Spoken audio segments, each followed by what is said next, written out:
335장 양떼를 떠나서 길 잃어버린 너 목자의 소리 싫어서 먼 길로 나간대 방탕한 이 몸은 부려막심하여 부친의 음성 싫어서 먼 길로 나갔네.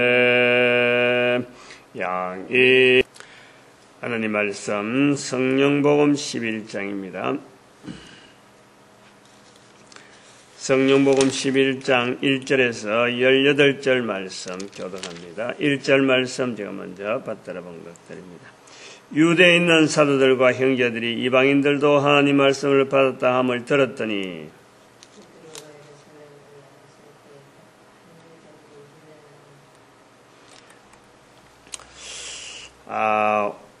이 성령복음 11장 1절에서 오늘 18절 말씀을 하게 되는데, 해석을 하게 되는데, 아마 중요한 내용이 아마 해석이 되어질 것으로 봅니다.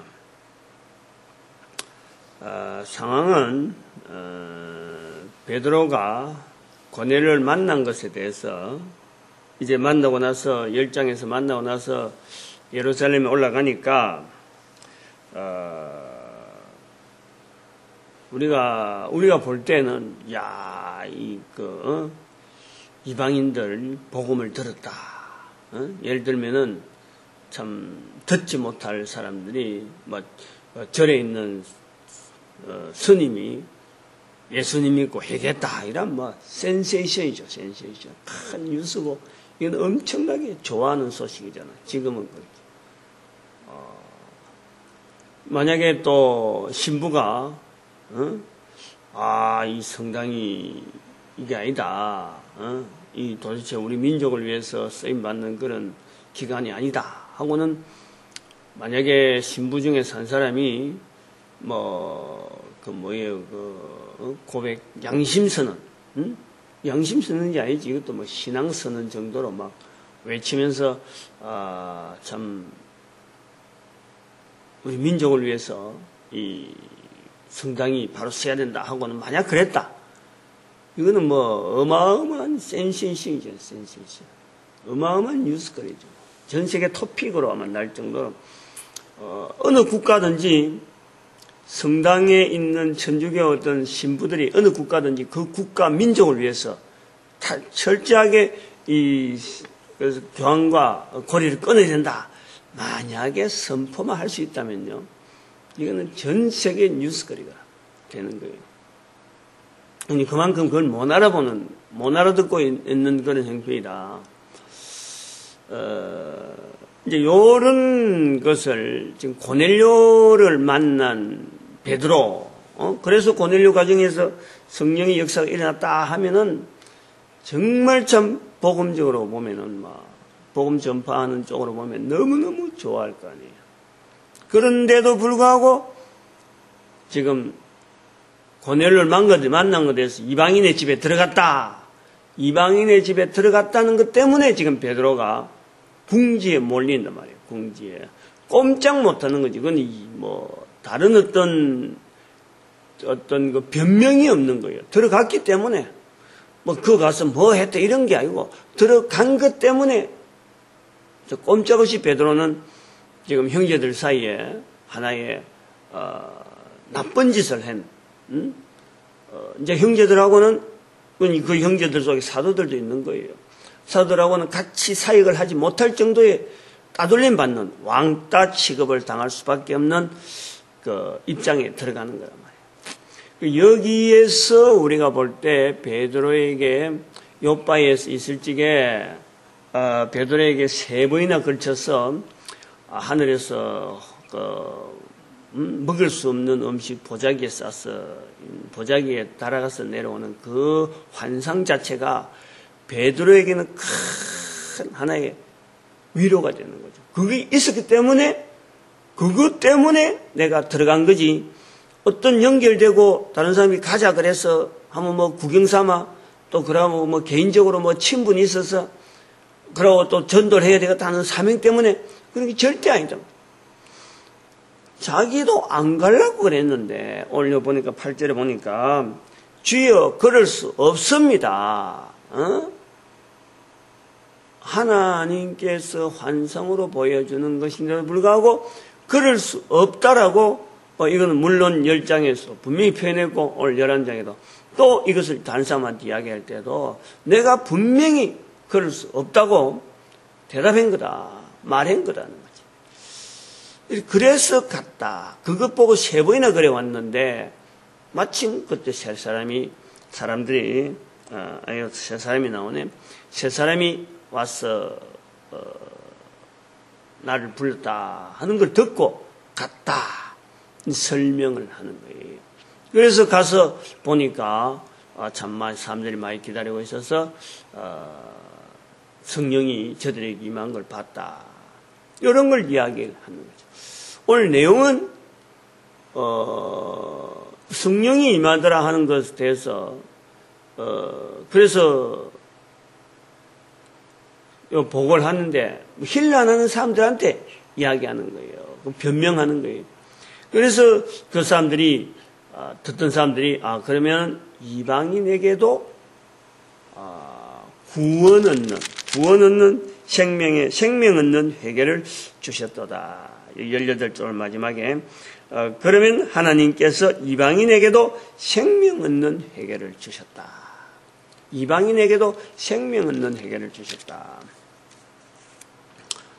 어떻게 보면은 사도들 속에서 이방인을 향할 수 있는 복음 전파할 수 있는 길을 터넣었다. 이제부터는 사도들도 이방인을 향해서 복음을 전하는 길이 열렸구나 하는 것으로 보는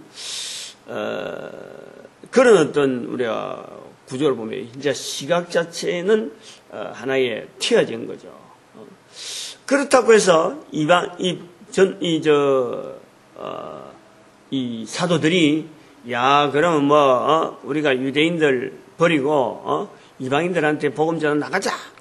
응? 을사소타.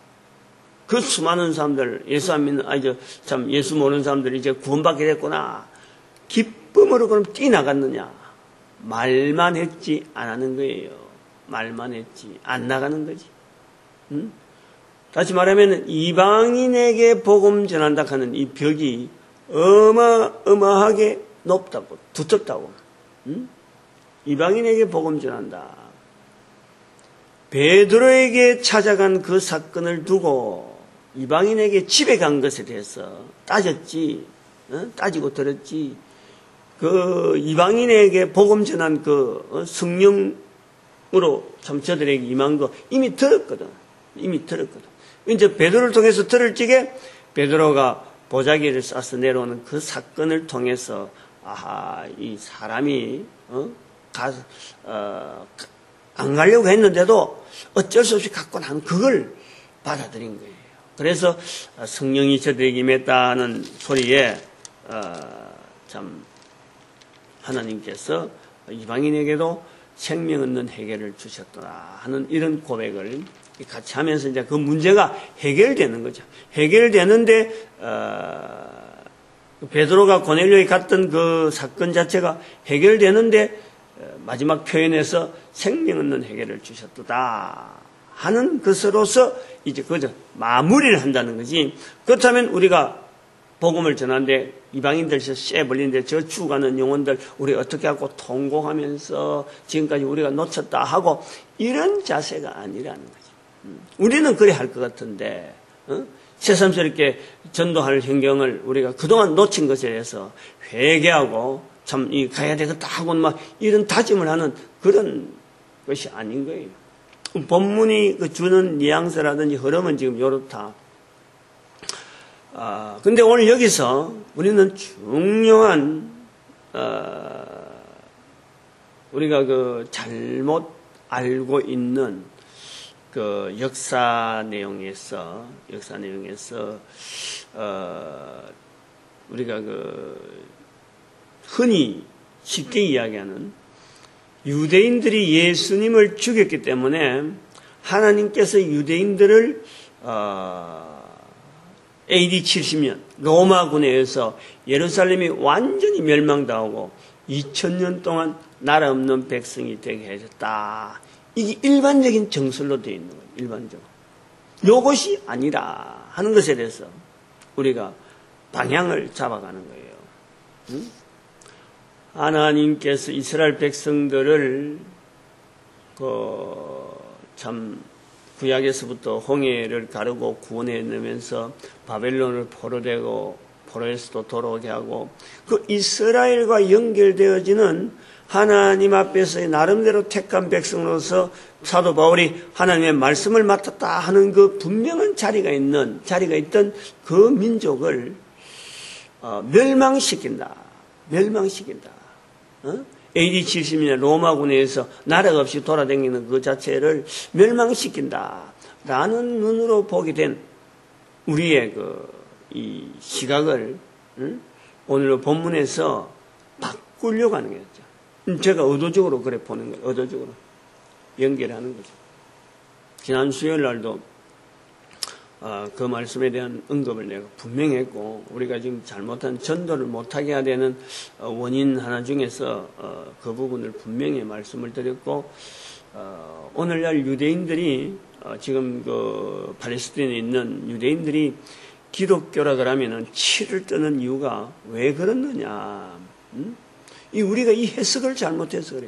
AD 70년 사건을 하나님의 벌에 의해서 멸망된 이스라엘 이래 되니까 이 유대인들이요 이 기독교에 대해서 어마어마한 나름대로 거리를 느끼고 또 그러고 피해를 입었어요. 피해를. 유대인들을 가장 괴롭힌 종교단체가 팔레스타인 이슬람 종교 아니에요.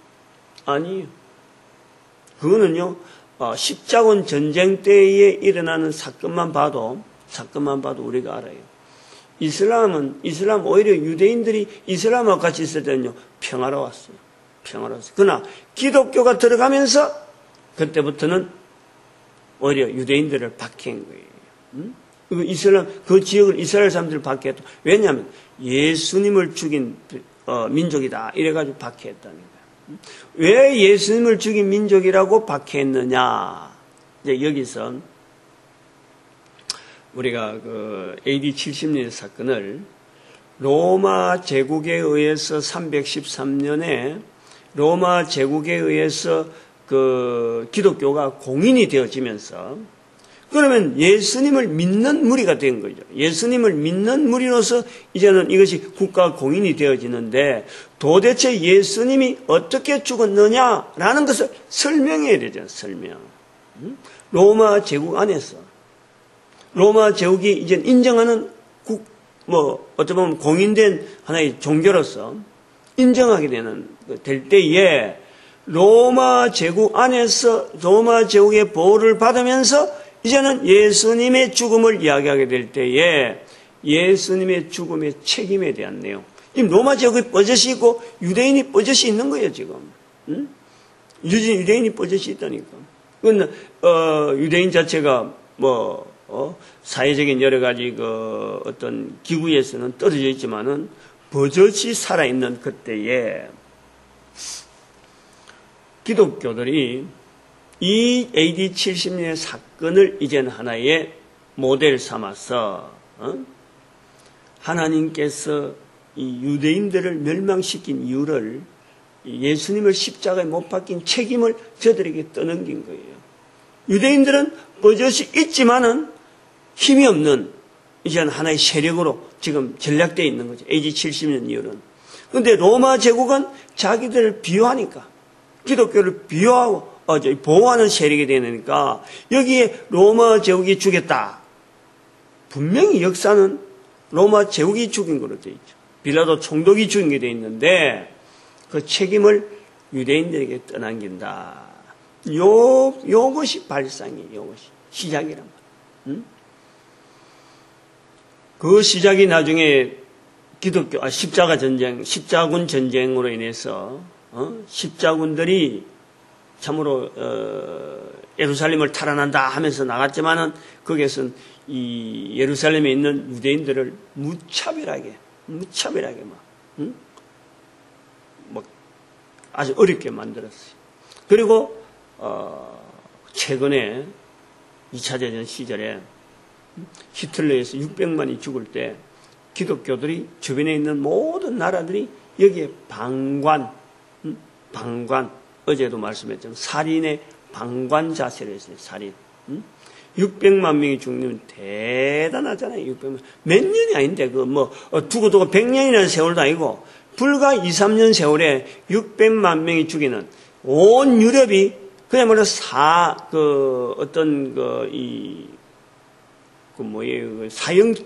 사형장으로 변할 정도로 유대인들이 곳곳에 죽어가는데 불구하고 주변에 있는 모든 나라들이 그 부분에 대해서는 입을 다물고 있는 거예요. 아무런 대책을 하지 않는 거예요. 이것이 유대인들로 하여금 지금의 기독교를 멀리하게 되는, 이 복음을 멀리하게 되는 이유란 말이에요.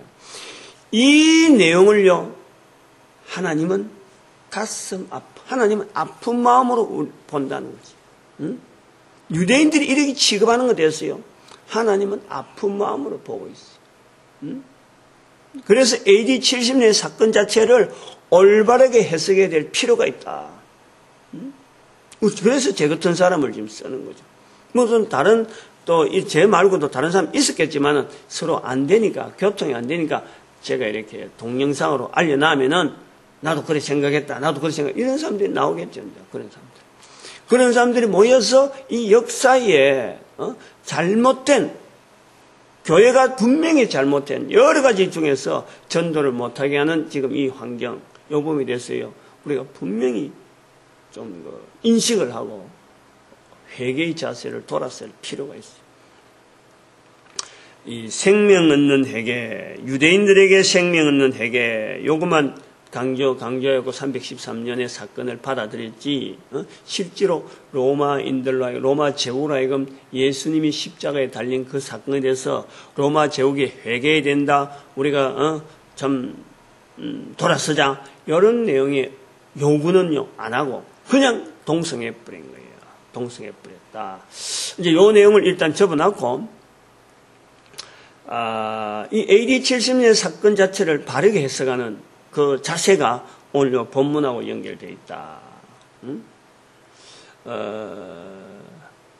우리가 이 복음의 흐름에서 하나님께서 이스라엘 백성들을 택하여서 성경이라는 이 구약 성경이라는 엄청난 자료들이 우리에게 넘겨지고, 그리고 창세기 1장에서 3장 사이의 내용 자체가 굉장한 객관적인 자세로서 후대 사람들이 이 범죄하기 전에 인간의 모습을 기록되어지는, 어떻게 보면 담백하지만은 어마어마한 내용이 우리에게 전달되어지게 하는, 사도 바울에 의해서 표현되어지는 하나님의 말씀을 맡았던 이 이스라엘이란 말이에요. 그리고 그 유대인들이 살아있는 동안에 신약 성경이 이루어지는 거예요. 철저하게 하나님의 말씀을 맡았다 하는 그 자리에서 유대인들이요, 성경 전체에 관여되어지는 유대인들의 자리가 있단 말이죠. 그런데 이 유대인들에게 있어서 자리라는 것은 처음 오시는 예수님의 그 자리, 예수님을 맞이하는 그 자리, 예수님을 이 땅에서 역사 속에서 나타났다, 우리와 같이 동거했다, 또 이런 제자를 남겼다, 예수님이 철저하게 현존하는 하나의 역사적인 인물로서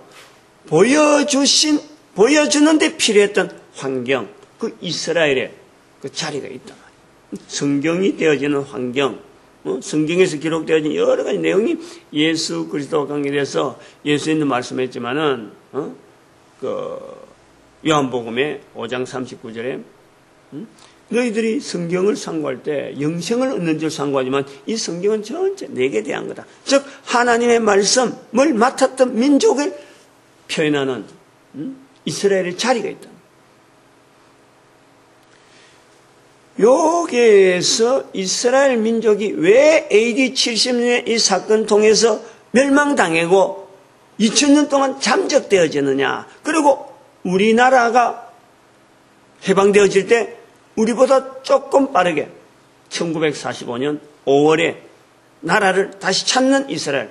우리는 1945년 8월에 해방되어지는 민족. 이렇게 동등하게 하면서 역사 가운데 다시 뜬단 말이에요. 두 나라가 같이 뜨는 거예요, 지금. 그걸 우리가 생각해야 돼요.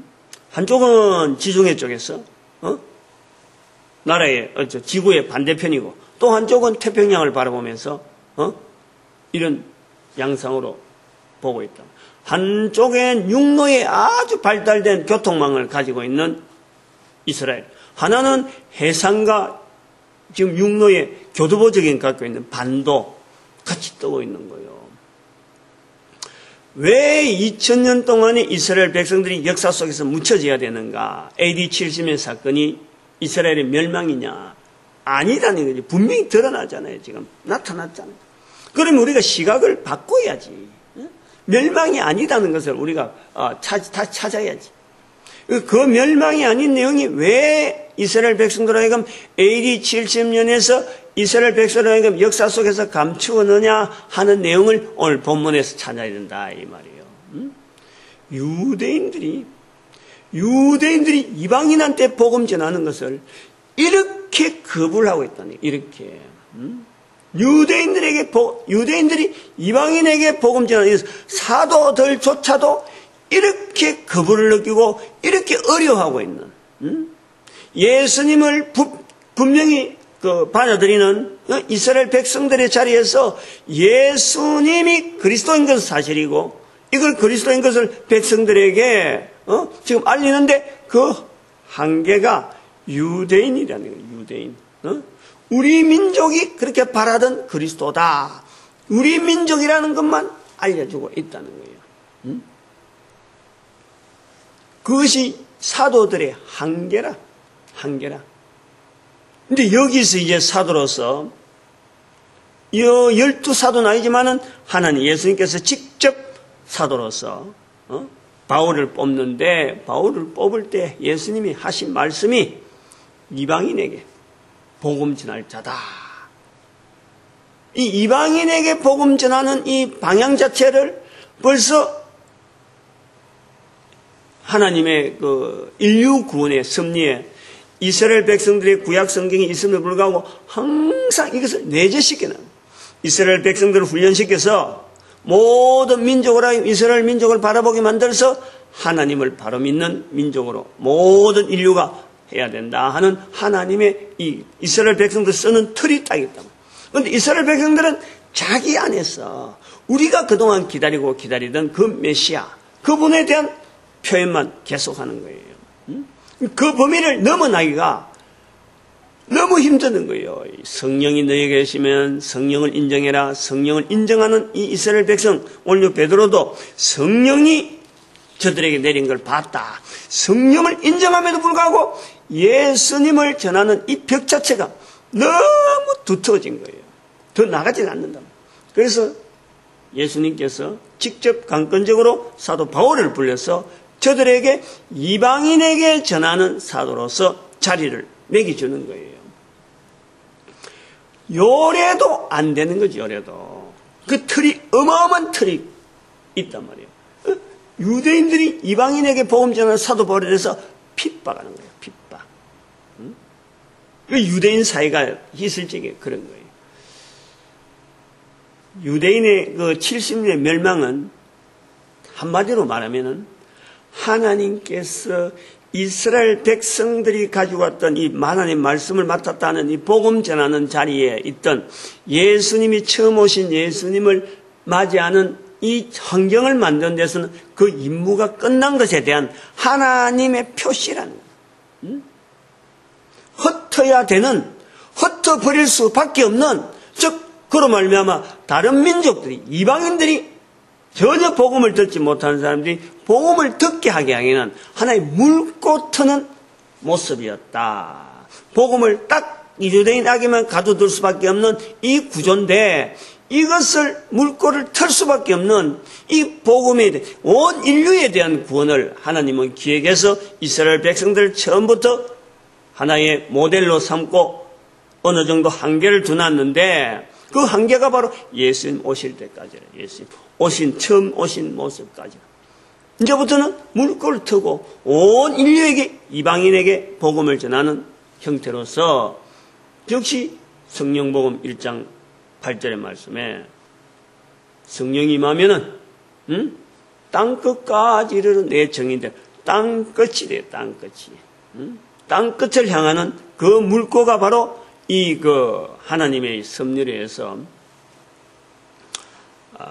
AD 70년 로마에 의해서 예루살렘 멸망으로 인해서 유대인 사회 자체가 그 결속이 단단한 유대인 사회를 완전히 로마 사회에서 철저하게 분쇄시키는 거예요. 만약에 제가 생각할 때 로마 제국이 아니었더라면요, 유대인들이 그렇게 뿔뿔이 흩어질 수가 없어요.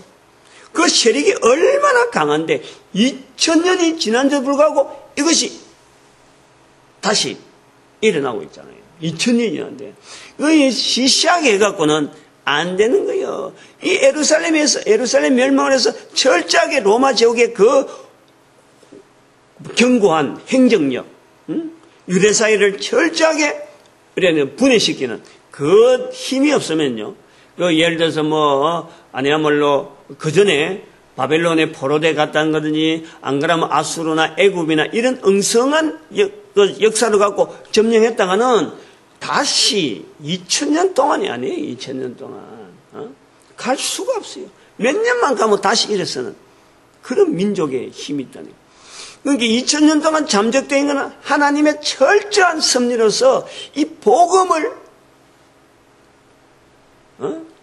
참 땅끝까지 나타내는, 즉 오늘날 우리 민족에게 이스라엘 민족이 하지 못했던 이 복음 전하는 자리에 우리 민족으로 하여금 일어서게 만드는 데까지 기다려주신 하나님의 섭리다.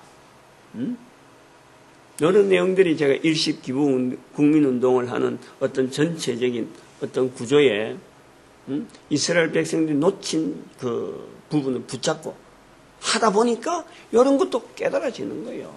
깨달아지는 거예요. 그래서 발표할 때 좀 되니까 이제 발표도 나오고 입이 열리고 이래 되어지는데, 오늘 이 말씀 자체 볼 때 베드로가 얼마나 견고하냐. 베드로뿐만 아니라 이스라엘 백성들이 얼마나 견고하냐. 복음 전하는데 죽기 살기로 전하긴 전하는데 저들이 전하는 것은 바로 유대인 아니란 말이에요. 요 내용을요 우리가 잘 알라 그러면 좀 더 성경적으로 우리가 접근해 보려면요, 복음서에 나오는 이 유대인들의 모습과 그 다음에 사도행전에 나오는 유대인의 모습들이 사이가 있는 거예요. 그리고 또 이방인에게 복음을 전하는 사도 바울의 유대인들의 사이에 환경이 있는 거예요. 그리고 마지막에 요한복음이라고 하는 이 사복음서 중에서 이제는 공간복음이 아닌 다른 복음서라고 하는 요한복음에 있는 이 특별한 표현에 대해서 우리가 이해를 해야 된다. 요한복음은 분명히 AD 70년 사건 이후에 기록되어지는 유일한 복음서라. 유일한 복음서. 사도 바울의 글하고 차별을 둬야 돼. 글 쓰는 형태로 볼 때는 제일 먼저 나온 것이 바로 사도 바울의 글이죠. 그 다음에 복음서, 공간복음, 그 다음에는 요한복음이에요.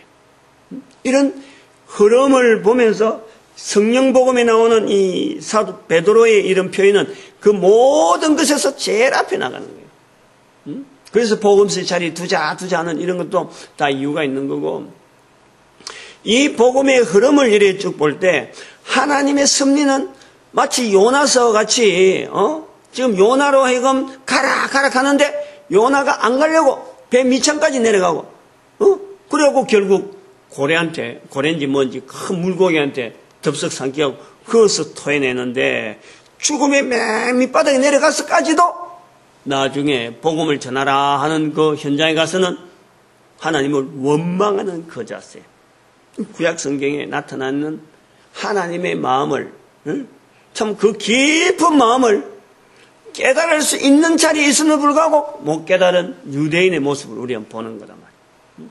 그러니까 하나님은 아프지만은 하나님 말씀을 맡았던 그 귀한 자리를 유지했던 이스라엘 백성들 하여금 흩으시는 거예요. 왜 흩으냐? 더 많은 사람이 그곳에는 박는 굴보다도 더 귀한 좌우를 분별하지 못하는 사람들이 40만 명이 있던 어마어마한 사람들이 살고 있는 이 전 인류를 향한 하나님의 마음을 우리가 AD 70년의 사건에서 봐야 된다. 역사를 이렇게 봐야 우리가 단추를요 지대로 끼는 거예요. 그 첫 단추가 잘못돼가지고 그 첫 단추부터 보는 시각이 잘못돼가지고 313년 사건을 바라보면서도 그냥 흥청망청 들어가 버리고 히틀러에서 고통당하고 있는 이 참 유대인들을 바라볼 때도 우리는 그냥 하나의 한편의 영화처럼 그냥 쉽게 넘어가 버리는 거지. 그러니까 지금 이스라엘 민족이 분명하게 하나님 앞에 축복받은 분명한 민족임에도 불구하고 다른 사람들 앞에 항상 전쟁을 해야 되고 고군분투하는 거죠. 고군분투. 적 아닌 적을 지금 가지고 적이 아닌데 사실은 기독교가 자기들한테 엄청난 그러니까 유대인들 입장에 볼 때는 그럴 거예요. 실제로 눈에 보이는 적은 이슬람이라 하는 사람들 자기 땅에서 오지 마라 하고 지금 막고 있는 사람이지만 뒤통수에 있는 적이 바로 기독교라고. 유대인들이 보는 데는 그렇다니까 자세가. 이게 바꿔져야 기독교라고 하는 이 종교단체의 색각, 이 성경 AD 70년에 대한 이 내용을 해석하는 이 내용이 바뀌어져야 비로소 평화가 있는 거예요. 이슬람과의 그 협상이 되어지는 거예요. 유대인들은 지금 절박한 거예요. 폭판에 딱 찡기 있는 거예요. 후원한다 하는 이 기독교조차 역사 속에서 항상 자기들을 공격하는 세력이잖아요. 공격하는. 그게 마음 놓고 자기들 오픈할 수가 없어요. 하작한 대로 이쪽에서 하자는 대로 협상에 제안해서 팔레스타인 만나주고 이럴 형편이 못 돼. 적이라니까. 여기도 적이고 여기는 보이지 않는 적, 저기 눈에 보이는 적, 두 적 사이에 유대인들이 지금 시각을 그렇게 가지고 있다니까. 이걸 알아야죠. 이걸 알아야 중동평화, 전 세계 화약고락하는 이 중동평화 접근하는 분명한 자리가 나와요. 회개의 역사가 있어야 돼 우리가. 회개의 역사. 313년 사건으로 통해서 로마 제국 자체를 회개하라라고 하지 못한 그 우리가 분명히 흔적이 있는 거예요. 십자군 전쟁에 대한 이슬람과의 그 전쟁을 일으키는 그 적을 만들었던 그 부분에서는 회개를 해야 되는 거예요. 1517년의 사건도 이 교회를 쪼개고 하는 이 부분에서는 회개를 해야 되는 거예요. 오늘날 사이버 이 세상이 되어지는데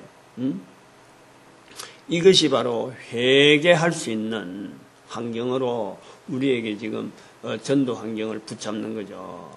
어디에 회개를 하려냐면은 우리 민족을 어디에 쓴다 하면 저는 그렇게 생각하죠. 사이버 환경이란 이거 자체가 그냥 지나가는 인류 역사 가운데 지나가는 역사가 아니고 다시 성경 안에서 다시 이 성경을 다시 한 바퀴로 바꾸는 어떤 역사가 되어질 것이다. 창세기 11장에 나오는 바벨탑 사건. 바벨탑 사건 앞으로 즉 꼭대기에 우리 이름을 두어서 흩어짐을 면하자 하는 그 바벨탑 사건이 하나님 앞에서의 정제되는 거라고 하면은 그런 모양으로 글로벌을 지금 이렇게 해서 인터넷을 통해서 우리 인간들이 서로 간에 공유하자 하고 당당히 결속되어 있지만은 이 70인 전도대 운동은 그런 환경을 어디로 가냐? 바벨탑 사건 앞으로 당겨가서 흩어짐을 면하자가 아니고 하나 되어서 언어가 하나 되어서 흩어져서 온 인류에 구원을 선포하는 그래서 같이 몰고 어디로 가느냐? 에덴 동산으로 역으로 가는 거예요. 역으로. 창세기 거꾸로 돌아가야 돼요. 거꾸로. 11장에서 10장으로 10장에서 9장 그래서 1장까지 에덴 동산까지 가는 그러한 흐름으로 이 사이버 복음 전도학교 70인 전도전도의 구조가 이 사이버 시대에 왔다라는 것 자체를 저는 그렇게 인식하려고 그래요. 그냥 뭐 터무니없고 뭐 명랑하다 볼 수 있겠지만 그것은 그렇게 본다면요 정말 시대를 볼 줄 모르는 백치지 백치. 하나님께서 그 능력을 다 주시는 거예요. 사람마다 다 능력을 주셨는데 성령을 인정하지 않고 또 성령님께서 인도하는 분명한 맥 자체를 분명한 잡지 못하고 가면은 베드로를 하더라도 사도들을 하더라도 결국에는 이스라엘 백성들 앞에 주어지는 이 엄청난 축복을 놓쳐버리는데 하나의 자기들이 기여를 한 거죠. 그렇지 않겠어요? 성령이 너에게 임하시면 땅끝까지 이르러 내 정인되라. 그 가라고 그 하나님께서 하나님이 속되된 것을 너희들이 그 더럽다 하지 마라 하고 몇 번이나 말했는데도 불구하고 사도 바울이 나와서 이 나옴의 필연성을 보는 거죠. 나와야 될 필연성. 그런데 사도 바울 자체도 역량을 다하지 못하는 그 환경. 그래서 AD 70년 사건이 온다. 그래서 이 성령 복음 자체 구조를 보면요. 이게 이제 이 표현이 제가 하는 이 내용이 구조적으로도 맞다라는 거예요. 구조적으로도. 증거하고 있어요. 베드로의 그 루따로 내려가는 사건 자체가 지난번에 말씀했지만은 사도 바울이 출현, 다메섹에서 다시 복음 전하다가 예루살렘에 있는 사람들이 나타났다. 사도들이 나타났다. 9장에 그 사건, 다메섹으로 가다가 바울의 이야기가 딱 끝나면서 베드로 이야기가 나오는 거고, 그 고넬료가 10장에 나오고, 그 정리를, 11장에 정리를 하면서 바로 또 바울로 연결되어지는 거예요. 그 구조. 바울과 바울 사이에, 즉, 유대인인 사울이 이제는 사도 되는 바울로 거듭나는 요 중간 사이에, 베드로의 사건이 고넬료 만난 사건이 딱 들어있는 거예요. 그 구조가 즉 사도 바울의 걸어가는 걸음을 비추고 있는 거예요. 이방인에게도 생명 없는 해결을 주셨도다 하는 이 오늘요 표현에서 바로 바울이 곧 있으면 등장하는 거예요. 11장에서. 사울이 있는데 바나바가 데리고 오는 거예요. 안디옥에 있으면서. 그 사건이 이제 11장 연결되어요. 전체 구조를 봐도 성경에 누가가 이런 지금 현재 2000년에 있는 역사를 뒤다보면서 한 것도 아니고 예루살렘 멸망을 쳐다보고 지금 한 것도 아니고 아직까지 예루살렘 멸망되지 않은 사건이라. 예루살렘 멸망에 대한 사건은 우리는 뒤다보면서 이렇게 비춰볼 때 통으로 딱 볼 때는 이게 일직선으로 되어 있는 하나님께서 이스라엘 민족을 택하시고 사도들을 해서 온 세계를 보내려고 하고 그리고 바울을 통해서 또 그 보내려고 하는 그 시각을 보는데 안 되니까 예루살렘의 멸망이라는 것이 이 한 통으로 딱 보이는 그런 구조로 지금 있다. 그래서 오늘 이 시간에서 이야기하는 이런 내용이 왜 나왔느냐. 얼마나 유대인들의 관습이 깨기 힘든 사건이냐. 이것이요, 오늘 우리에게도 있다니까. 우리에게도 예수님 믿습니다 하면서 교회 나와도요, 이것이 안 돼요. 신학교 교수라고 앉아가지고 이것이 안 돼요. 안 깨져요. 이 통으로 바라보면서 보면서도 이것이 내한테는 관계없다라고 앉아있는, 어쩌보면 넘들보다 분명히 먼저 알은 사람들이 있는데도 불구하고 이거 입을 싹 다무는 거지. 그런 사람들이 얼마나 많이 있겠어요. 하도 답답하니까 제 같은 사람을 통해서 이렇게 나타나는 거다. 인식을 해야 돼요. 인식을. 분명한 또 그러고 이 길이 분명한 이 걸어가는 방향 자체가 이렇기 때문에 준비시키려고 우리를 이렇게 하는 거예요. 준비시키려고. 쓸데없이 이런 걸 해석하게 하고 지금 내 이름을 날리려고 절대 그게 아니잖아요. 한 사람 이름 날리려고 하는 건 절대 아닙니다. 수많은 사람들이 있어요, 이미. 있어요. 이런 생각 가지고 이런 걸 통해서 다 깨달아 가지고 한 사람들이 얼마나 있어요. 그런데 입 다물고 있은 그것이 하나의 저들의 실책이죠. 왜 내한테만 했겠어? 절대 안 그래요. 노아 시대의 그 방주하고 똑같아요. 왜 노아의 8 식구만 살았을까? 수많은 사람이 들었지만은 무시했지. 행동으로 보여지지 않았지. 방주의 노아에게 와서 조금이라도 그에 동참하고, 나중에, 올 때, 비가 온다 싶으면 내 올게, 홍수가 난다 싶으면 내 올게, 라고 약속이라도 한마디 해줬더라면은, 분명히 그는 살아남은 사람 중에 들어간다니까. 노아만 그 홍수에 대한 준비만, 노아만 홍수에 대한 준비만 했지, 다른 사람들은 홍수에 대한 소식은 다 알고 있다니. 다 알고 있었다니. 오늘 우리에도 마찬가지. 내 한 사람을 통해서 드러난 것은 내만 이렇게 섭리하는 성령님이 그런 분이 아니에요. 모든 사람이 다 알아들을 수 있도록 다 가능한 능력을 가진 사람들에게 다 이 말씀을 한 건데 무시한 거고, 저는 또 무식하기 때문에 이걸 또 용감하게 내뱉는 거고, 동영상인데 불구하고 이걸 찍어내는 거예요. 방향 자체가 있으니까 그래, 방향이. 오늘날 시대를, 노아 홍수 시대를 똑같이 봐도 별반 다를 것이 없는 그런 내용으로 우리 한번 연결해 보면서, 오늘도 우리가 이 교회 와서 이 전도자 되어진다는 이것은 너무너무 큰 축복이라는 이 축복을 스스로에게 하게 되고, 우리 이웃들에게, 내 가족들에게 이 전도자의 복이 계속되어지길 바라고, 교회가 하나 되어야 된다. 많은 사람 오른대로 인도하려고 하는 이 모임들이 하나 되어져서 예수 그리스도를 통해서 생명의 해결을 하는 이 놀라운 역사들이 있어지도록, 그리고 우리 민족이 이 일에 쓰임받자 하고 축복하는 시간으로 신의 삼청합니다. 주여!